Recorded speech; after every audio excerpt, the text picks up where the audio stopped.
नमस्कार साथियों, कक्षा 10 के लिए दो चर वाले रैखिक समीकरणों में से सबसे पहली विधि विलोपन विधि, जिसके बारे में हम आप लोगों को पूर्ण रूप से बताएंगे।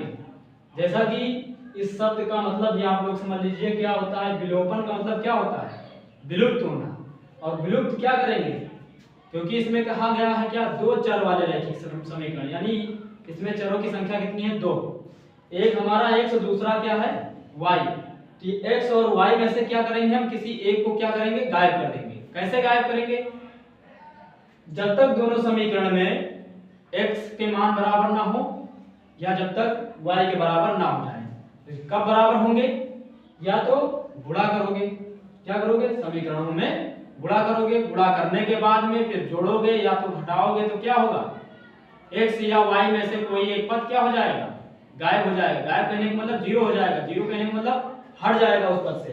तो वही करते हैं। तो आइए, आपके सामने समीकरण लिखा हुआ है क्या? 2x + 3y = 15, 4x + 5y = 16।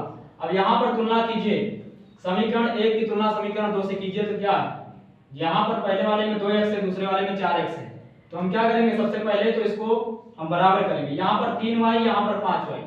तो अगर हम पहले समीकरण में समीकरण एक में अगर हम कितने से गुणा करा दें? 2 से गुणा कराएं। 2 से गुणा करने पर क्या करेंगे?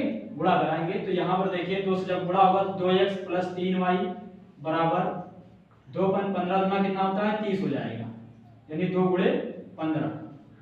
2 का गुणा 2 से हुआ तो 2 दूना 4x प्लस 2 तिहाई 6y = 15 दूना 30। अब इसको हम क्या मान लेंगे? समीकरण नंबर 3। क्या मानेंगे? समीकरण नंबर 3 मान सकते हो, नहीं तो यही कह सकते हो कि ये समीकरण नंबर 1 है। क्या है? 1। लेकिन चलिए हम मानते हैं क्या, ये समीकरण नंबर 3 है। तो अब हम क्या करेंगे कि लिखेंगे समीकरण 3 से समीकरण 2 को घटाने पर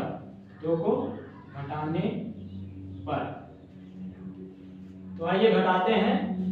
हमारा तीसरा समीकरण क्या है? 4x + 6y = 30। इसमें से दूसरा समीकरण क्या है? 4x + 5y = 16। अब इसमें माइनस का चिन्ह लगाया जाएगा, जो प्लस में है वो क्या हो जाएगा? माइनस हो जाएगा। 4 में से 4 घटा यानी 0, यानी x यहाँ से क्या हो गया? विलुप्त हो गया। विलुप्त का कहने का मतलब गायब हो गया। तो जब गायब हुआ तो यहाँ पर कितना बचा? 6 में से कितना? 5y गायब हुआ।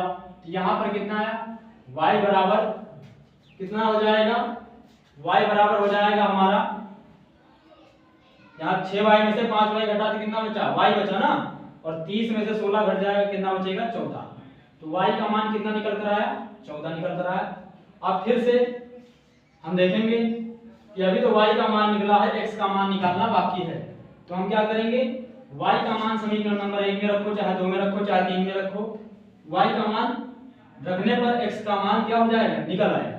तो y का मान समीकरण 1 में रखने पर तो रखते हैं।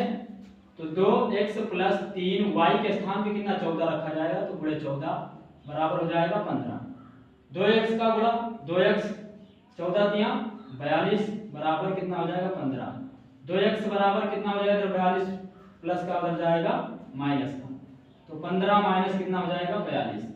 2x बराबर 42 में से 15 घटाइए तो 5 कितना? 12 में से 5 गया 7। और यहाँ पर 3 में से 1 घटा, कितना बचा? 2। और बड़ी संख्या माइनस की, इसलिए क्या हो जाएगा? माइनस का 27। x रुकेगा, x के साथ में अचर पद 2 जुड़ा हुआ है। 2 कहाँ जाएगा? अगले वाले अचर पद के बटे में चला जाएगा। यहाँ से हमें x का मान भी पता चल चुका है। आशा करते हैं कि आप लोगों को विलोपन विधि के बारे में पूर्ण रूप से जानकारी हो गई होगी, क्योंकि विलोपन का मतलब क्या होता है? विलुप्त होना। तो हम या तो x का मान क्या करेंगे? गायब करेंगे, या तो y का मान गायब करेंगे। विलोपन विधि में आप लोग यही करना, उसके बाद में आपका सवाल लग जाएगा। धन्यवाद।